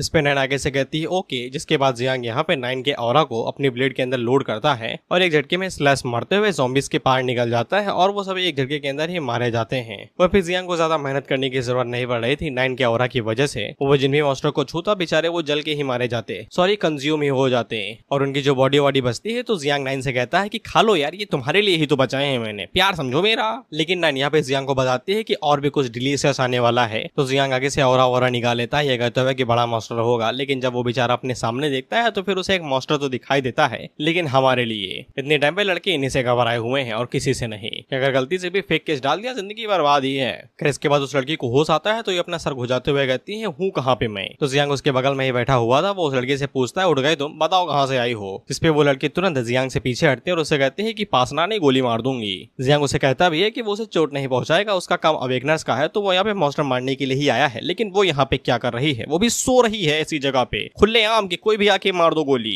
इस पे वो लड़की जियांग के ऊपर इल्जाम लगाने लगती है, ये कहते हुए कि मैंने तुम्हें देखा है साला, तुम्ही ने मेरे ऊपर हमला किया था। जियांग उसे कहता है मॉन्स्टर तो तुम हो, लड़की जैसी बिल्कुल भी नहीं लगती, ब्रो हैज नो रियस। वो भी जियांग ने सच में इसके ऊपर अटैक किया था, जो झोंका मारा था ना वो ऑरा का, वो इसके ऊपर ही लगा था, ये तब भी जिंदा थी। ये लड़की अपने नाक कान सब चेक करके बताती है कि वो सब कुछ ठीक है, खूबसूरती की ज्यादा चिंता है, पेट में छुरा भोगा है वो नहीं। वह जियांग भी हैरान था कि मैंने उसके ऊपर फुल पावर से अटैक किया था, ये अभी भी जिंदा है, ये इंसान तो है ना, मॉन्स्टर तो नहीं है कहीं। वह इस लड़की के पास डिजिटल वॉच थे, ये अपनी रिंग से यहाँ पे होलोग्राफिक घड़ी देखती है और कहती है कि टाइम नहीं, उसे निकलना चाहिए यहाँ से, इससे पहले कि वो लोग उसे पकड़ ले। वह जियांग को भी समझ में आ जाता है कि ये किसी बस से बच के भाग रही, तभी चुप रही थी और वो उसे पूछता भी कि जल्दी मैं कहाँ जा रही हो, कुछ बता दो जाओ। इस पे ये झूठ बोलते हुए कहते हैं कि यहाँ पे कई सारे मॉन्स्टर और मुझे लड़ना नहीं आता, इसीलिए मैं जा रही हूँ, तुम लड़ते रहो। इसके बाद ये अलविदा कहके यहाँ से निकल लेती है। तो जियांग से कहता है एक्टिंग तुम्हारी खराब है, एलिमनी के टाइम पे कोर्ट के अंदर नकली आंसू नहीं बहा पाओगी, प्रैक्टिस कर लो, काम देंगे। वह भी जियांग इसी बारे में सोचते हैं अगर उसका पीछा सच में यहाँ पे मॉन्स्टर कर रहे होंगे तो ये जगह उसके लिए सुटेबल है, वो यहाँ पे कई सारे मॉन्स्टर्स को पकड़ के 9 को खिला सकता है, लेकिन अगर उसका पीछा यहाँ पे अवेकनर्स कर रहे होंगे जो कि लोगों को मार पीट देते हैं उनके इक्विपमेंट और चीजों के लिए, तो फिर अगर उसकी मुलाकात यहाँ पे दोबारा उससे होती है तो फिर पूछना चाहिए कि वो कौन लोग हैं। उसी टाइम पे नाइन यहाँ पे जियांग को बताती है कि और भी कई सारे मॉन्स्टर आगे बढ़ रहे हैं उनकी तरफ। इस पे जियांग पहले तो खुश हो जाता है, लेकिन इसकी आंखें बाहर तब आ जाती हैं जब अपने सामने पूरी आर्मी देखता है इस स्पाइडर मॉन्स्टर्स की। इससे जियांग को समझ में आ जाता है कि वो लड़की शायद इनसे भाग रही थी, लेकिन जियांग को क्या फर्क पड़ता है, वो बाकी अवेकनर्स की तरह थोड़ी ना है। जियांग के लिए ये तो एकदम तोहफे की तरह आया है। जिसके बाद वो नाइन से कहता है कि पॉइजन मिस्ट फॉर्म को रिलीज करो, और उसी टाइम पे वो सभी मॉन्स्टर एक साथ यहाँ पे जियांग के ऊपर हमला बोल देते हैं। तो जियांग जल्दी से एक मॉन्स्टर के ऊपर स्लैश मारते हुए आगे बढ़ता है। तो ये पहले वाले से सख्त थे और इनकी चमड़ी कुछ ज्यादा ही मोटी थी और ये फुर्तीले भी थे। उसी टाइम पे एक मॉन्स्टर यहाँ पे पीछे से स्नीक अटैक करने की कोशिश करता है, तो जियांग उसके ऊपर अपने शैडो स्लैश इस्तेमाल करता है और उसके दो टुकड़ों में काट देता है। और फिर जियांग को कुछ तो गड़बड़ लग रही थी। दरअसल ये मॉन्स्टर एक साथ काम कर रहे थे, बेसिकली टीम अप के साथ में, जिससे जियांग को समझ में आ जाता है कि जो बॉस मॉन्स्टर है वो यहाँ पे बाकी मॉन्स्टर्स को कंट्रोल कर रहा है। और ऊपर से जंगल के अंदर कई सारे मॉन्स्टर होने चाहिए, लेकिन इस स्पाइडर बॉस की वजह से यहाँ पे एक भी मॉन्स्टर नहीं है, बस उसके बच्चे ही हैं, यानी कि छोटे छोटे स्पाइडर्स। इसीलिए अगर जियांग को यहाँ से जिंदा निकलना है तो उसे सबसे पहले बॉस मॉन्स्टर को हराना पड़ेगा। लेकिन उसी टाइम पे हम लोग देखते हैं कि नाइन अपने ह्यूमनॉइड फॉर्म में बाहर निकलती है और वो जियांग को बताती है कि वो इन सभी को समझ सकती है। इसके बाद वो अपना मुंह खोलती है और एक बहुत ज्यादा जोर की चीख मारती है। ये चीख इतनी ज्यादा थी कि छोटे छोटे जो भी स्पाइडर थे वो सभी इतने ज्यादा झन्न से झन्ना जाते हैं कि उनके ऊपर जो बॉस का कंट्रोल था वो एक झटके के अंदर हट ही जाता है, क्योंकि ये स्पाइडर भी इंसेक्ट है और एक तरीके से नाइन भी इंसेक्ट ही है, तो चलता है। चाइनीज ऑथर जो चाहे कहते हैं हम आंखें मूंद के मान लेंगे, ये हमारी फिलोसफी है मानवा पढ़ते समय। Always shut down your brain whenever you read Chinese मानवा। कर इसके बाद जियांग यहाँ पे नाइन से कहता है कि चलो चल के बॉस को मारते हैं। वहीं पे छोटे मोटे जितने भी मॉन्स्टर थे बिना बॉस के कंट्रोल के ये सभी एकदम वीकलिंग थे, तो फिर जियांग के लिए इन्हें मारना कोई बड़ी बात नहीं थी। इसके बाद जियांग इसी तरीके से इन सभी छोटे मोटे मॉन्स्टर्स को मारते मारते सीधा बॉस की तरफ आगे बढ़ता है। तो बॉस भी जियांग की तरफ हमला करने के लिए आगे बढ़ता है, लेकिन जियांग अपने डायरेक्टर की मदद से उसके सर के अंदर ही घुस जाता है और उसके दो टुकड़े कर देता है। और इस बॉस को मारने के बाद जब नाइन इसे डिवोवर कर लेगी तब यहाँ पे जो कंजप्शन वैल्यू थी वो कंप्लीट हो जाएगी और नाइन अब यहाँ पे रिप्रोडक्शन कर सकती है। वहीं पे जियांग की जो पर्सनल कॉम्बैट एबिलिटी थी वो भी बढ़ रही थी। अब उसका लेवल यहाँ पे किसी नॉर्मल अवेकनर के बराबर का हो जाएगा, जिसका लेवल 25 के आसपास होगा। वहीं पे जियांग पीछे मुड़ के स्पाइडर मॉन्स्टर्स की तरफ देखता है तो ये सभी लौटे जा रहे थे, क्योंकि बिना बॉस के ये हमला कहाँ करेंगे। वहीं पे जियांग नाइन को बाहर निकालता है और उसे कहता है कि ये तुम्हारा हुआ, जाओ जाके इसे खा लो। जिसके बाद नाइन आगे बढ़ती है और उस स्पाइडर मॉन्स्टर को डिवोवर कर जाती है और उसी को डिवोवर करने के बाद में यहाँ पे डिवोरिंग वैल्यू मैक्स हो जाती है और जियांग अब यहाँ पे नाइन से रिप्रोडक्शन शुरू करवा सकता था। वहीं पे नाइन रिप्रोड्यूस करने से पहले चंग से परमिशन लेती है, जिसके लिए जियांग आगे से परमिशन दे देता है, ये कहते हुए कि हाँ तुम शुरू करो। और यहाँ पे रिप्रोड्यूस करने के लिए घपाघप जरूरत की नहीं है, क्योंकि ये इंसेक्ट एसेक्सुअल हैं। एसेक्सुअल इंसेक्ट बेसिकली उन्हें कहते हैं जिन्हें मेल पार्टनर की जरूरत नहीं पड़ती और वो वैसे ही यहाँ पे रिप्रोड्यूस यानी कि बच्चे कर लेते हैं। प्राइम एग्जाम्पल इसका दीमक है। सालों को मेल की जरूरत नहीं पड़ती, उनके मूड पे डिपेंड करता है कि आज पतिदेव चाहिए या नहीं है तो भी कोई दिक्कत नहीं, वो अपना मकसद पूरा कर लेंगे, जाओ। और फिर जियांग के लाइफ कल्टीवेशन एबिलिटी की वजह से यहाँ पे ग्रोथ रेट बढ़ता ही जा रहा था इंसेक्ट के मदर का, इसलिए रिप्रोडक्शन की जो यहाँ पे जो स्पीड थी वो एक्सेलरेट हो जाती है। वहीं जैसे जैसे रिप्रोडक्शन खत्म हो रहा था वैसे वैसे यहाँ पे जियांग के पास दो नई स्किल आ जाती हैं, जिनमें से पहली insect nest LV max level max होगा शायद शॉर्ट फॉर्म। बेसिकली जियांग के पास अब पूरा घोंसला है कीड़ों को रखने के लिए और साथ ही में इंसेक्ट ओवरलॉर्ड भी, यानी कि वो उन्हें ऑर्डर दे सकता है बस। फिर रिप्रोडक्शन झटकों में ही खत्म हो जाता है और हम लोग देखते हैं कि यहाँ पे नाइन के कई सारे बच्चे हुए थे। बस ये कीड़े यहाँ पे नाइन की जेरॉक्स कॉपी नहीं थी, ये नॉर्मल कीड़े ही थे, लेकिन साइज में बड़े थे और पावरफुल थे और इनकी करंट पॉपुलेशन यहाँ पे 2300 थी। वहीं पे पॉपुलेशन से कोई भी लेना देना नहीं है, जैसे जैसे नाइन यहाँ पे ताकतवर होती जाएगी उसकी रिप्रोडक्शन एबिलिटी भी बढ़ती जाएगी और जब यहाँ पे थर्ड या फिर फिफ्थ जनरेशन होगी तो वो और भी ज्यादा तादाद में होगी। वहीं पे इन कीड़े बच्चों की अपनी ही एबिलिटी थी, जैसे कि पॉइजन रिलीज करना, तेज दौड़ना। वहीं पे इनका विजन जियांग के विजन के साथ एकदम मैचअप हो जाता है। वहीं पे इन कीड़ों के पास सेल्फ डिस्ट्रक्शन की भी एबिलिटी थी, यानी कि ये फूट भी सकते थे। लाजवाब स्किल है बाय द वे। इसके बाद नाइन जियांग के पीछे से निकलती है और उसे गले लगा लेती है, क्योंकि उसने अपना काम खत्म कर दिया था। जियांग उसे पूछता है कि यार तुम बदले नहीं बच्चे देने के बाद में यार। इसमें नाइन भी आगे से लाजवाब जवाब देती है कि हवा में ही तो निकले हैं, कौन सा अपने अंदर से निकाले हैं जो बदल जाऊंगी। लेकिन उसने अपनी एनर्जी इस्तेमाल की थी तो वो थक चुकी थी, इसीलिए वो अपनी नेस्ट यानी कि जियांग के हाथ के अंदर चली जाती है। हाँ भाई यही इसकी नेस्ट है। और साथ ही में जियांग इसके अंदर अपने कई सारे छोटे मोटे इंसेक्ट को भी यहाँ पे सेव कर सकता है जो उसने अभी यहाँ पे निकाले हैं। अब इनको यहाँ पे इंसेक्ट स्वार्म कहा जा रहा है, एक तरह की तादाद या फिर भीड़ जो इकट्ठे ग्रुप में है, बेसिकली कीड़ों की लहर, लेकिन मैंने कीड़े ही बुला रहा हूँ, ज्यादा इजी रहेगा। फिर जियांग अपने इंसेक्ट घोंसले को चेक भी कर सकता है और जब वो चेक करता है तो फिर उसे नाइन दिखाई देती है जो सो गई थी। जियांग आगे से कहता है सो जाने दो बेचारी को, कई सारे बच्चे दिए हैं इसने। फिर जियांग ओवरलॉर्ड स्किल के बारे में सोचता है और जब उसे इस्तेमाल करता है तो वो यहाँ पे कीड़ों की लहर को कंट्रोल कर पा रहा था, बेसिकली अपने हाथ के इशारे से ही। और इतना ही नहीं, ओवरलॉर्ड स्किल यूज करने के बाद कीड़ों के जो सेंसर्स होते हैं वो यहाँ पे जियांग के साथ मिक्सअप हो जाते हैं, सिंक हो जाते हैं, यानी कीड़े जो देख सकते हैं जियांग भी उसे देख सकता है और महसूस भी कर सकता है। वह फिर जियांग कुछ नई स्किल से ट्राई करना चाहता था, इसलिए वो गलियों में निकल जाता है जहाँ पे छोटे मोटे मॉन्स्टर थे। वो सभी मॉन्स्टर सामने देखते हैं तो फिर उन्हें यहाँ पे एकदम भौकाल दिखाई देता है। ये बेचारे भाग पाते उससे पहले कीड़ों की तादाद इनके ऊपर हमला करती है और इन्हें खाना शुरू कर देती है। और फिर जियांग को स्वाम्प यानी कि तादाद के साथ में कुछ भी करने की जरूरत ही नहीं थी। पॉइजन मिस्ट यहाँ पे दुगनी तेजी के साथ बढ़ती है और डिवोवर स्पीड और वाइडर और भी ज्यादा हो जाती है। साथ ही में उसका विजन भी यहाँ पे और भी ज्यादा तेज हो जाता है कीड़ों के सेंसस की वजह से, और कोई भी ऑर्डिनरी मास्टर यहाँ पे छुप नहीं सकता है। इसके बाद जियांग यहाँ पे नेक्स्ट डिवोवर वैल्यू की तरफ देखता है तो फिर इसकी आंखें बड़ी हो जाती हैं क्योंकि वो काफी ज्यादा हाई थी। अरे भाई 2-3 लाख बच्चे पैदा करोगे तो फिर कंजम्पशन तो ज्यादा बढ़ेगा ही ना,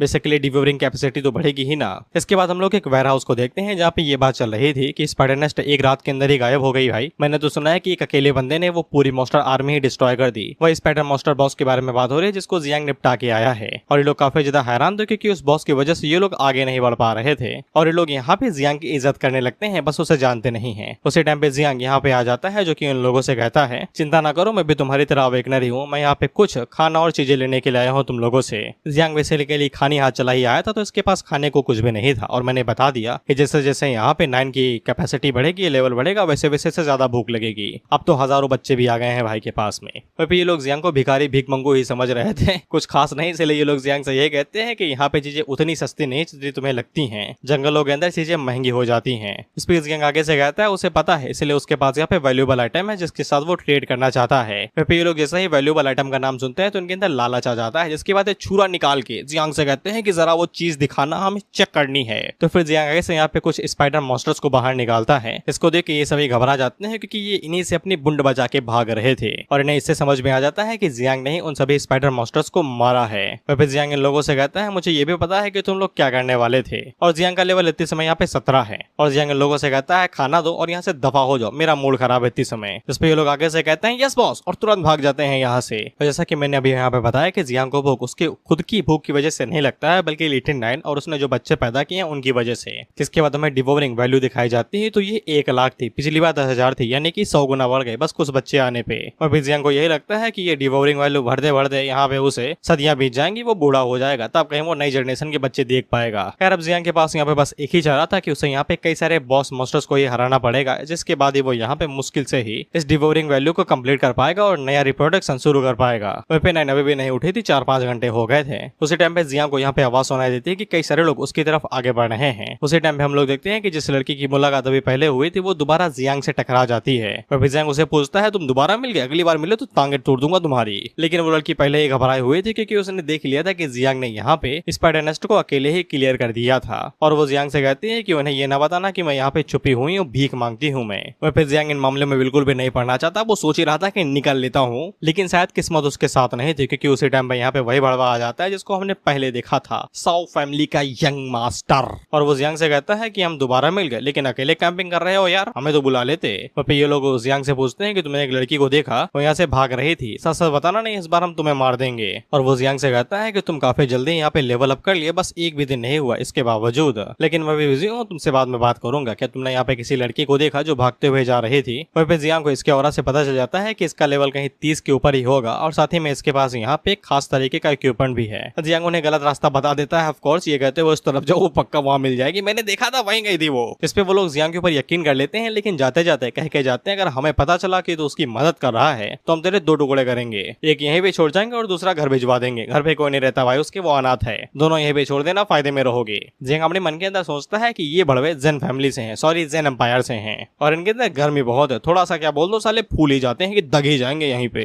जियांग हम लोगों को बताता है कि जेन एम्पायर के जितने भी लोग हैं उन सभी की एकदम लॉन्ग हिस्ट्री रही है, वो सभी या तो हाई रैंक के ऑफिशियल होंगे या फिर पावर हाउस होंगे और साथ ही में ये काफी ज्यादा मिस्टीरियस भी रहते हैं जो फ्रंट लाइन पे रहते हैं। जब तक कोई बहुत बड़ा हादसा या फिर डिजास्टर ना हो तब तक ये साले आते ही नहीं है, जैसे कि मर ही गए हो। ऐसा कि कुछ पावरफुल फैमिलीज इतनी स्ट्रांग होती हैं कि वो एक पूरे कॉन्टिनेंट को भी डिस्ट्रॉय कर सकती हैं। और जियांग को भनक लग गई है कि ये बंदा यहाँ पे किसी पावरफुल फैमिली से ही आता है और वो इनके साथ भिड़ना नहीं चाहता है। फालतू की सरदर्दी और उड़ता हुआ तीर नहीं लेना चाहिए, सेहत के लिए हानिकारक होता है। वह फिर जियांग को लग ही रहा था कि ये लोग यहाँ से जा चुके हैं, लेकिन उसी टाइम पे ये लड़की सब गुड़ गोबर कर देती है बाहर निकल के, ये कहते हुए शुक्रिया मुझे बचाने के लिए। जियांग उसे कहता है तुम्हारा शुक्रिया का तेल नहीं, इधर आओ तुम, साला तुम्हारी वजह से मेरे लगने वाले थे, पता भी है कि वो कितने हरामी लौंडे हैं। और वो उसे पूछता है उनका और तुम्हारा रिश्ता क्या है, ऐसे कैसे फंस गए तुम, काहे वो तुम्हारी जान के पीछे पड़े हैं। जिसपे वो लड़की यहाँ पे जियांग को बताती है कि उसकी फैमिली के पास यहाँ पे फ्रेट स्टेशन है और वो बंदा यहाँ पे उस स्टेशन पे सभी चीजों को चुराना चाहता है और वहाँ के सभी लोगों को मारना चाहता है और उसने हर किसी को मार दिया है बस उस लड़की को छोड़ के। लेकिन उसे इस बात का डर है कि कहीं ये लड़की इन सभी चीजों के बारे में बातें ना बता दे और इनकी फैमिली बदनाम हो सकती है और ऑफ कोर्स क्रिमिनल चार्ज तो लगेंगे ही लगेंगे। वो बात अलग है कि सजा नहीं मिलेगी बड़े बाप की जो औलाद है, लेकिन फिर भी केओस न मचे इसीलिए मार देना ही ज्यादा बेहतर है। जिसपे जियांग उसे छोड़ देता है कि भैया तुम ही जाओ, हम का ना घसीटो इनमा।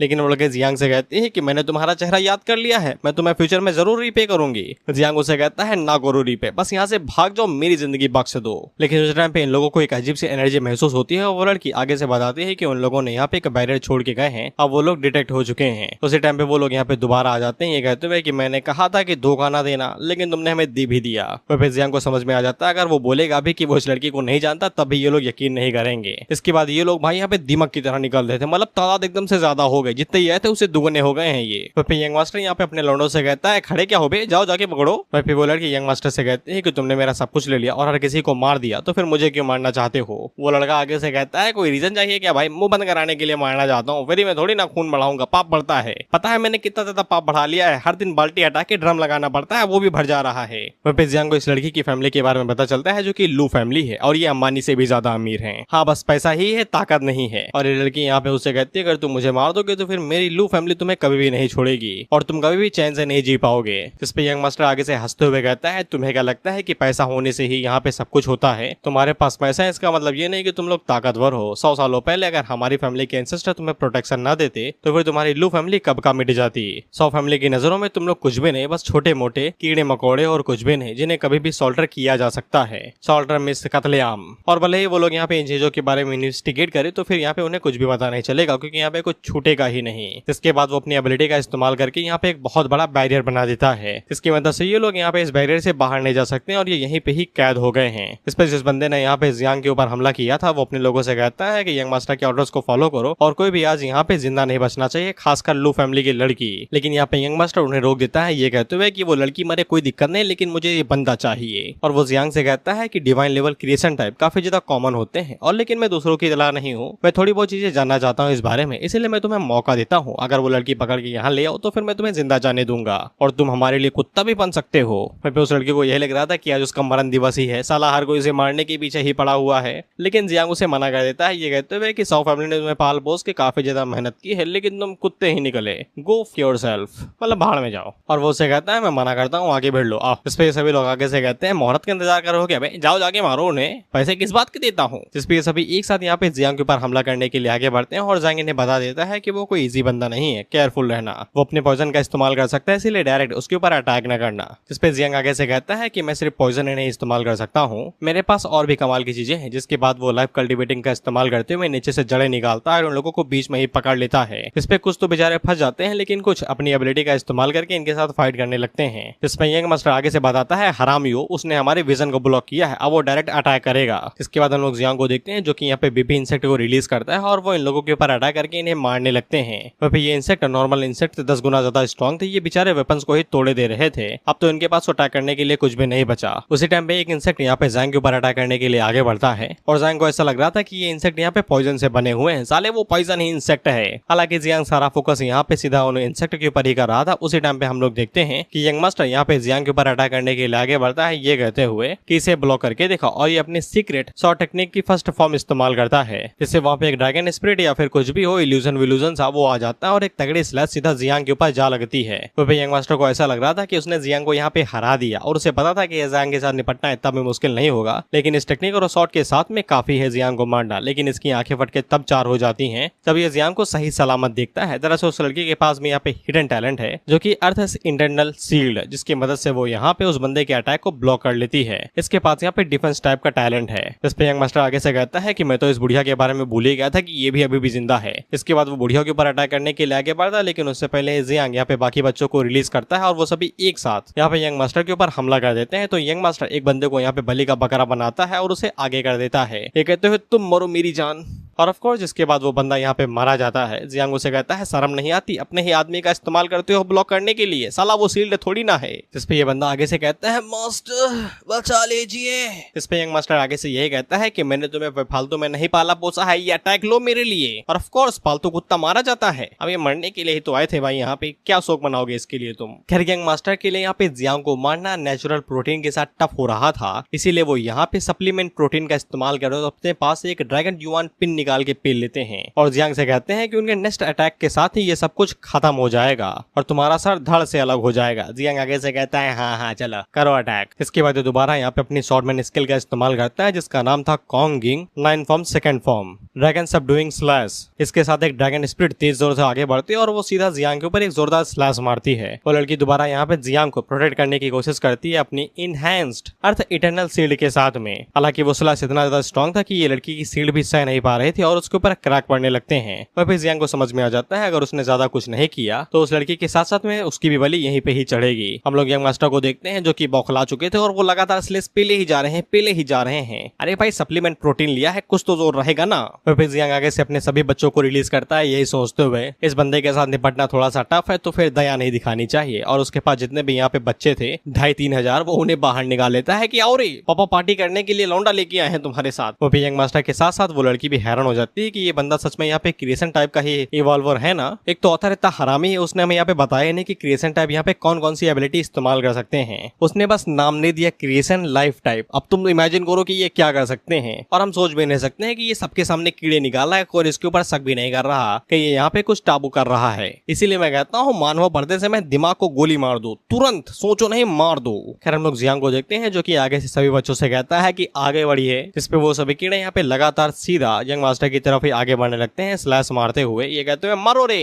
यंग मास्टर की फटी पड़ी वो आगे से अंधाधुंध तलवार चलाते हुए कहता है कि है तो ये छोटे मोटे कीड़े ही, ये मेरा क्या उखाड़ लेंगे। जियांग आगे से कहता है अभी बताता हूँ। और यंग मास्टर ने यहाँ पे जितने भी कीड़े मारे थे जियांग उन्हें हील करने लगता है। कैसे पता नहीं, बताया ना भाई क्रिएशन टाइप एक तरीके से हीलिंग टाइप भी है, कहा ना दिमाग बंद रखो। इसलिए यहाँ पे एक भी क्रिएचर और बच्चा नहीं मरता है, ये सभी यहाँ पे रिजेनरेट होते जा रहे हो तो लगातार हमला करते रहते हैं। और जियांग उसे कहता है कि चलो लगे रहो, मारो स्लैश, कितने मारोगे स्लैश। वही पे हम लोग यंग मास्टर को देखते हैं जिसकी फटी पड़ी है, बेचारा ये स्लैश मारते मारते थक चुका है। और उसी बीच कई सारे कीड़े एक साथ आगे बढ़ते हैं और ये एक दो कीड़ों को मिस कर जाता है और उनमें से एक इसके हाथों के ऊपर काट लेता है। जिसपे यंग मास्टर को समझ में आ जाता है कि वो और ज्यादा अपनी शॉट का इस्तेमाल नहीं कर सकता है, अब उसे यहाँ पे प्रोटेक्शन जेट का इस्तेमाल करना ही पड़ेगा। इसके बाद वो प्रोटेक्शन जेट का इस्तेमाल करता है और यहाँ पे अपने ऊपर एक आर्मर एक्टिवेट कर देता है और जियांग से दोबारा बलबोड़ी करते हुए कहता है तुम्हें लगता है कि तुम मुझे मार सकते हो, ये वो खौफ। और जेट प्रोटेक्शन सच में कमाल का था। जियांग यहाँ पे ओवरलॉर्ड डिवोवर का भी इस्तेमाल करता है तो इंसेक्ट उसे डिवोवर ही नहीं कर पा रहे थे प्रोटेक्शन चार्म की वजह से। और यंग मास्टर यहाँ पे जियांग से कहता है एडवाइस देता हूँ इतनी एनर्जी वेस्ट ना करो, ये सौ फैमिली का प्रीशियस ट्रेजर है जिसको यहाँ पे हर जन्म में दिया जाता है हर एक बच्चे को।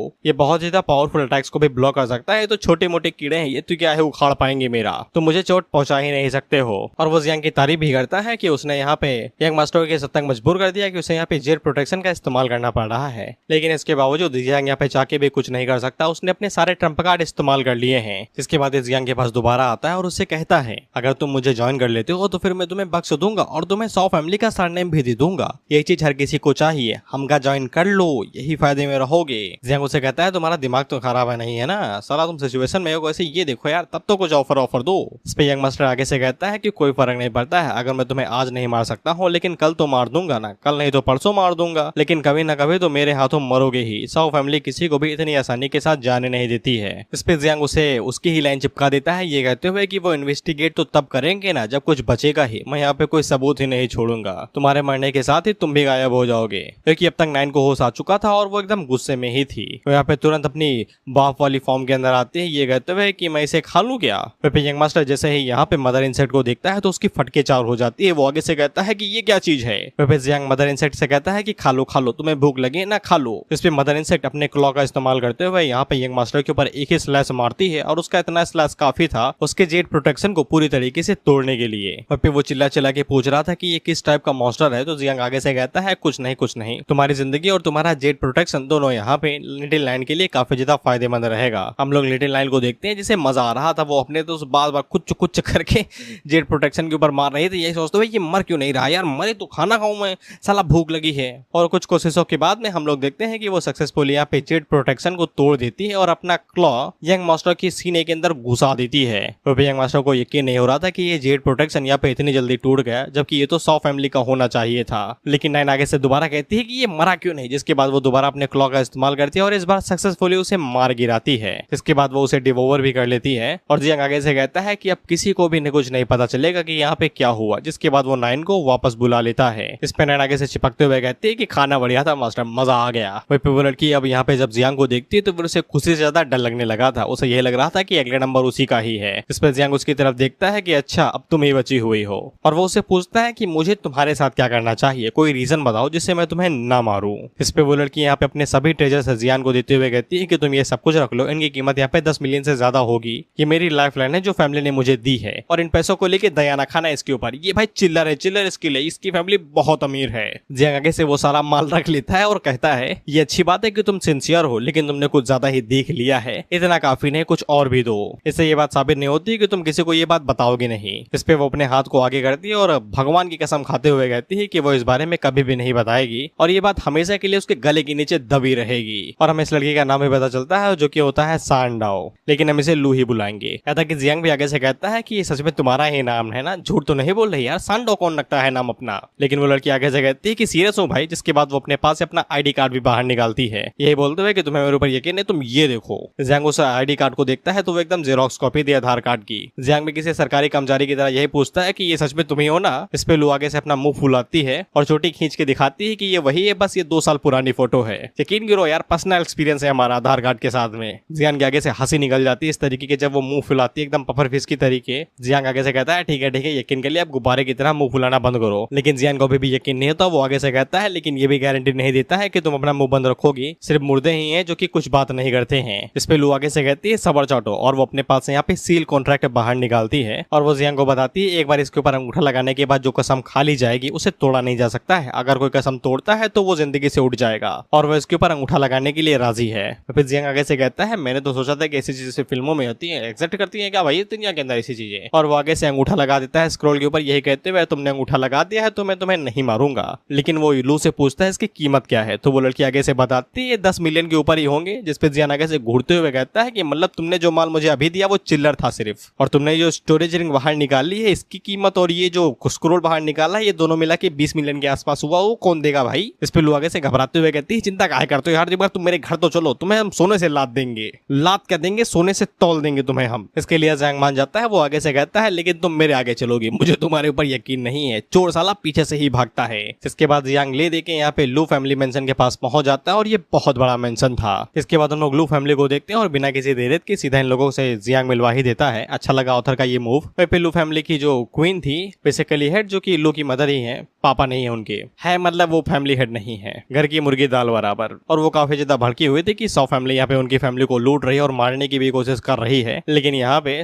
लू के जो फादर थे वो आगे से कहते हैं भगवान गुस्सा कंट्रोल में रखो, हम लोग जेन एम्पायर के खिलाफ ऐसे ही नहीं जा सकते, हम लोग उनके खिलाफ नहीं जा सकते हैं। अब यहाँ पे ज्यादातर फोकस अभी यहाँ पे सिर्फ अपनी बेटी के ऊपर करना चाहिए जो सही सलामत वापस आ गई है। इसके बाद लू के फादर पीछे मुड़ते हैं और जियांग को ब्लैक कार्ड देते हुए कहते हैं कि ये एक्सेप्ट करो तुम। लू की मदर जियांग से कहती है कि तुम खाना खा के जाना, हमने तुम्हारे लिए स्पेशल तैयारी कराई है। जियांग आगे से कार्ड रख लेता है, पैसा जरूरी है, और वो खाने के लिए मना करने वाला था लेकिन तभी उसके पेट से आवाज आने लगती है और वो शर्माते हुए कहता है कि खिला ही दीजिए। इसके बाद वो खाता भी एकदम दबा के है, 10-20 प्लेटें निपट देता है वो। या था कि सब भी आगे से कहता है कम खाओ गुरु, हाथ थक गए हैं हमारे। लेकिन ये नहीं रुक रहा था, ये भाई लपेटे जा रहा है chicken leg piece, chicken korma, chicken चाप, पाया सूप, सब। लू जियांग से कहते हैं कि तुम जिंदा ना करो, जितना पहनना है तुम्हें बेलो, मुझे कोई दिक्कत नहीं है, पैसा हम देंगे, साला रेस्टोरेंट ही हमारा है और मुर्गी भी हम ही देते हैं। जब जियांग खाना पहनने में बिजी था तो फिर उसकी फील्डिंग सेट की जा रही थी। हम लोग यहाँ पे लू और उसके फादर को आपस में बात करते हुए देखते हैं, जो कि जियांग के बारे में बात कर रहे थे कि जियांग भले एक रीसेंट टाइप है लेकिन इसके बावजूद उसके पास डिवाइन लेवल टैलेंट है और उसने ऑलरेडी यहाँ पे अपनी वर्थ को साबित कर दिया है लोगों सॉ फैमिली के हाथों से बचा के। इसलिए जियांग जितना बेरोजगार दिखता है वो उतना है नहीं, काम का है वो। इसलिए दोनों यहाँ पे जियांग की फील्डिंग सेट करते हुए कहते हैं अगर ये हमारी फैमिली का प्रोटेक्टर और हमारी बेटी का बॉडीगार्ड बन जाए तो फिर काम मजेदार रहेगा।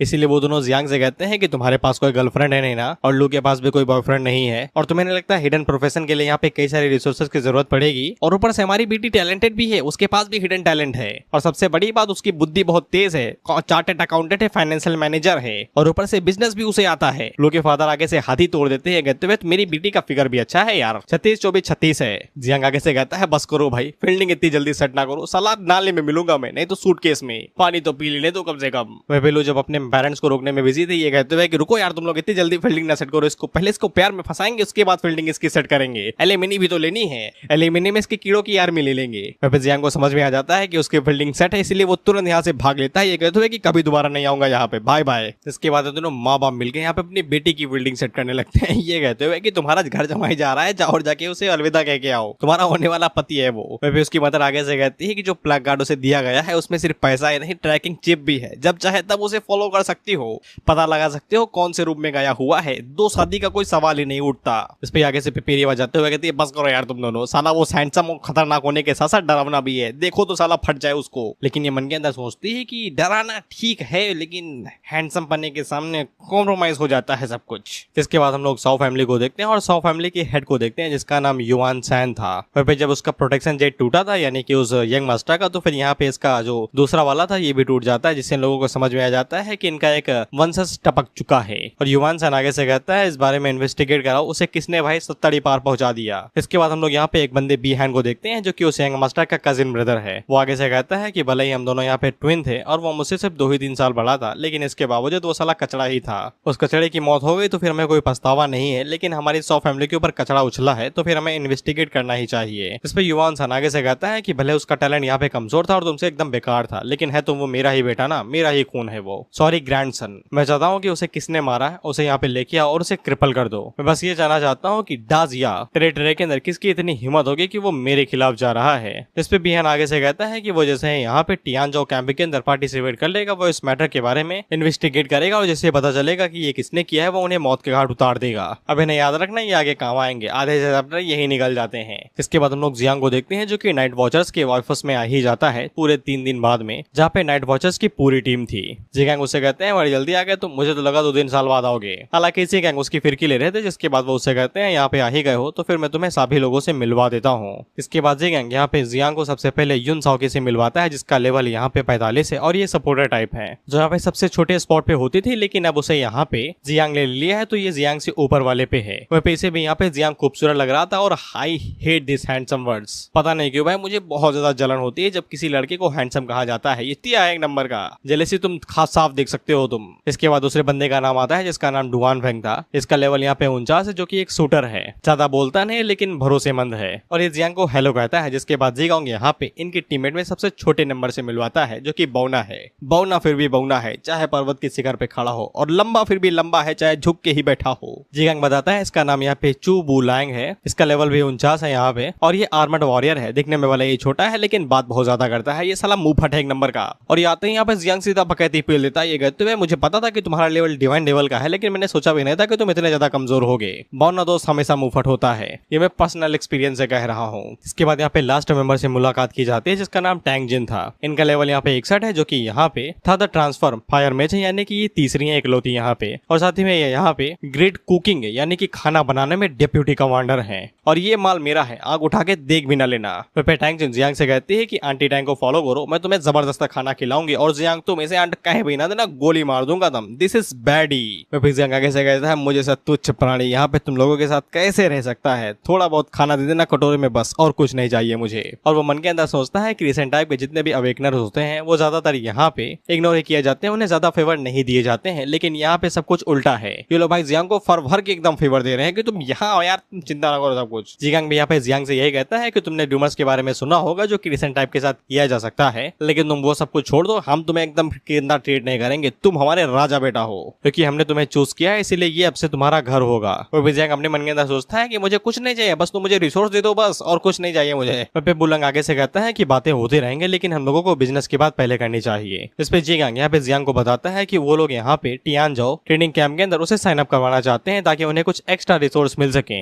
लेकिन उसके अंदर साइन अप करने के लिए कुछ कंडीशंस हैं, यानी कि यहाँ पे प्लेयर का लेवल 20 से ऊपर होना चाहिए। इसीलिए वो लोग यहाँ पे जियांग जिन से पूछते हैं बाबू तुम्हारा लेवल क्या है। जियांग आगे से बताता है 17 है जनाब। इस पे जियांग आगे से हैरान होते हुए कहता है कि पैदा हुए सिर्फ 3 ही दिन हुए और तुम लेवल 17 पे आ गए, यानी कि अवेकन हुए। और वो आगे से चीखते हुए कहते हैं कि बिना किसी शक के तुम डिवाइन टाइप के अवेकनर ही हो, हम तुम्हें पक्का टियानजो कैंप भेजने वाले हैं, लेकिन उससे पहले हम तुम्हारी करेंगे खातिरदारी और तुम्हारा लेवल अप कराएंगे। लेकिन अचानक से यहाँ पे इन सभी को एकदम झटके से झटका लगता है क्योंकि ये पैनम लंदन आ गया था भाई, यूं ही सट्ट से आ गया। अब ये हंसी खुशी से बात कर रहे थे, जिसके बाद ये सीरियस होकर यहाँ पे जियांग से पूछते हैं कि कुछ दिनों पहले क्या तुम्हारा किसी से पाला भिड़ा था क्या, कोई लड़ाई दंगा हुआ जब तुम लेवल अप कर रहे थे। और ये लोग जियांग को बताते हैं कि कोई अवेगनर है जो कि अपनी डिवाइन सेंस का इस्तेमाल हमारे ऊपर इन्वेस्टिगेट करने के लिए कर रहा है और वो तुम्हारे बारे में कुछ ज्यादा फोकस कर रहा है। यानी कि जो झटका लगा वो इन्हें महसूस हो गया था कि कोई इनके ऊपर डिवाइन सेंस का यूज कर रहा है। वह जियांग के अपने मन के अंदर सोचता है कि थर्ड ट्रांसफर रैंक अवेगनर मेरे पीछे पड़ा हुआ है, ये पक्का साओ फैमिली से ही होंगे। इसके बाद युन साओ आगे बढ़ती है और वो अपनी एबिलिटी का इस्तेमाल करके यहाँ पे एक स्पेसिफिक बैरियर बना देती है जिससे इन लोगों की बातें बाहर नहीं जाएंगी। बेसिकली साउंड प्रूफ था ये। वह भेजे गैंग यहाँ पे जियांग से कहता है अगर कुछ हुआ है तो फिर हमें बता दो, खुद के बाहर ना रखो, दिक्कत होगी तुम्हें। इस पे जियांग इन लोगों को बता देता है कि उसने यहाँ पे कल जिनवो को मार दिया था, साओ फैमिली के ग्रैंड दर्शन को, लेकिन उसने पीछे कोई भी सबूत नहीं छोड़े। लेकिन उसे नहीं पता कि उन लोगों को इस बारे में कैसे पता चला। वह पे सभी लोग बहुत ज्यादा हैरान हो जाते हैं कि उसने यहाँ पे जेन एम्पायर की साओ फैमिली के एक बंदे को मार दिया। और जियांग पहले ही माफी मांग लेता है, ये कहते हैं मुझे पता है कि मैंने तुम लोगों के लिए बहुत बड़ा गड्ढा खोद दिया है, परेशानी वाला। जियांग आगे से कहता है कि उनके साथ जो हुआ वो एकदम वर्थ इट था, वो साले थे ही आरामी, और से उनकी यंग जनरेशन और ज्यादा आग मूत रही थी, एकदम कांधे पे चढ़ के मूत रहे थे वो लोग। तो वो मरे, मुझे वो कोई दुख नहीं है, बस परेशानी यही है कि वो लोग तुम्हारे पीछे भी आ सकते हैं। लेकिन जहां तक साओ फैमिली के युआन स्वान की बात है, वो यहाँ पे पर्सनली कोई एक्शन तो नहीं लेगा, वो पक्का किसी को भेजेगा बदला लेने के लिए। वहीं पे इन सभी लोगों को यहाँ पे जियांग की काफी ज्यादा चिंता हो रही थी। वहीं पे जियांग हम लोगों को बताता है कि वो पैदा ही अनाथ हुआ था, उसके पास पड़ोसी तो थे उसका ख्याल रखने के लिए जब वो छोटे थे, लेकिन अब उसे यहाँ पे पहली बार घर जैसा महसूस हो रहा है। वहीं पे जियांग अब जियांग के ऊपर और भी ज्यादा शक हो रहा था। वो उसे कहते हैं कि युआन सॉन भले बहुत ज्यादा टैलेंटेड नहीं था, लेकिन इसके बावजूद वो सेकंड ट्रांसफर ऑलरेडी हो चुका था। अब ये सेकंड ट्रांसफर शायद से कोई लेवल होगा, फीस होगा, कॉफ, I don't care about it, और तुम भी यही सोचते होगे। इसीलिए वो यहाँ पे जियांग का कॉलर पकड़ के उसे कहते हैं कि तुम बताओ साला मुझे कि एक 17 लेवल का फर्स्ट ट्रांसफर क्रिएशन लेवल का बंदा कैसे एक बंदे को मार सकता है जिसका लेवल यहाँ पे 30 हो और ऊपर से वो सेकंड ट्रांसफर हो। जियांग आगे से कहता है थम जाइए, मेरी किसी ने मदद की थी। वो लोग पूछते हैं किसने की थी, जिसपे जियांग